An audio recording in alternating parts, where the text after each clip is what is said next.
This week, a nightmare for American democracy. The nation's intelligence agencies, the White House, claiming the worst, that Russia not only hacked campaign 2016, but tried to influence the outcome of the election, and that the hacks were directed from the heart of the Kremlin, the office of President Vladimir Putin himself. It is extraordinary to contemplate. Among the pressing questions this morning, does Trump even believe Russia was behind the hack?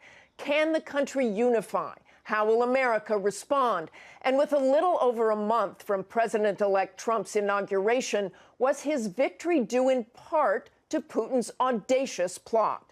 At President Obama's final news conference of the year, he left no doubt the Kremlin's fingerprints were all over election 2016. Just to be clear, do you believe Vladimir Putin himself authorized the hack, and do you believe he authorized that to help Donald Trump? We have said, and I will confirm, that this happened at the highest levels of the Russian government, and I will let you make that determination as to whether there are high-level Russian officials who go off rogue and decide to tamper with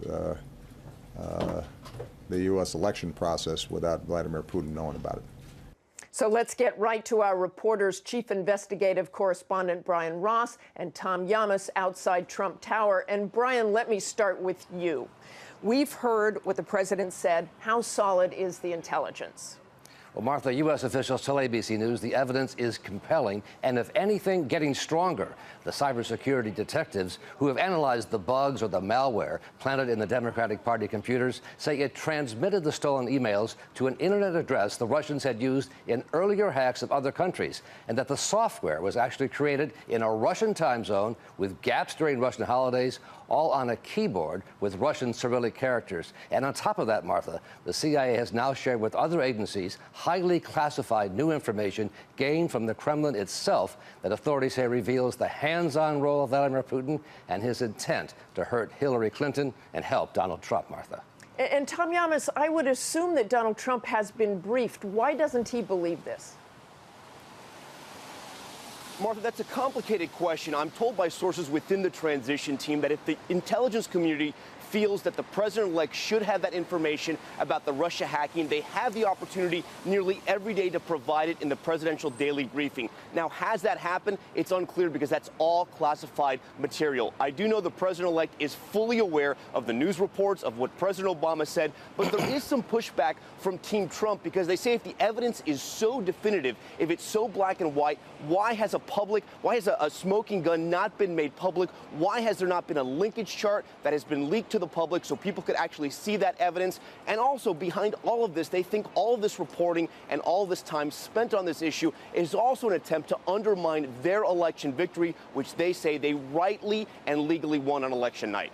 Martha? And Brian, I want to go back to the hack and the response. The president said there will be a response. He said to send a clear message to Russia or others not to do this to us because we can do stuff to you. What kind of stuff is he talking about? Well, Martha, there are a number of options, but none seem to fit the bill precisely. Covert action could result in a cyber tit-for-tat that could escalate and would be more damaging to the U.S. than to Russia. The FBI is investigating whether it could bring criminal charges against Putin or anyone else involved, including any Americans. But for the Russians, that would be little more than a symbolic gesture. Officials are also looking at exposing or somehow freezing the secret bank accounts of Putin and those around him. And finally, there is the option of a new round of financial sanctions, which the president could order in the final weeks of the Obama administration, Martha. And Tom, Donald Trump will be president in a little over a month. If there are sanctions, he could immediately undo them. What do you think he will do in response? Martha, I was just told this morning by a senior advisor that the Trump team is for sanctions that work. Now, clearly, President-elect Trump has said throughout the campaign he wants a better relationship with Russia. He wants Russia to be, quote, friendly. And Rex Tillerson has spoken out against sanctions. Again, this is when he was head of ExxonMobil, so he had different interests. I'm told that Russia's at a very high priority list for President-elect Trump, but it's not at the top. Right now, China is the most important foreign policy assignment for President-elect Trump. Martha? Thanks very much, Tom. Thanks very much to you, Brian.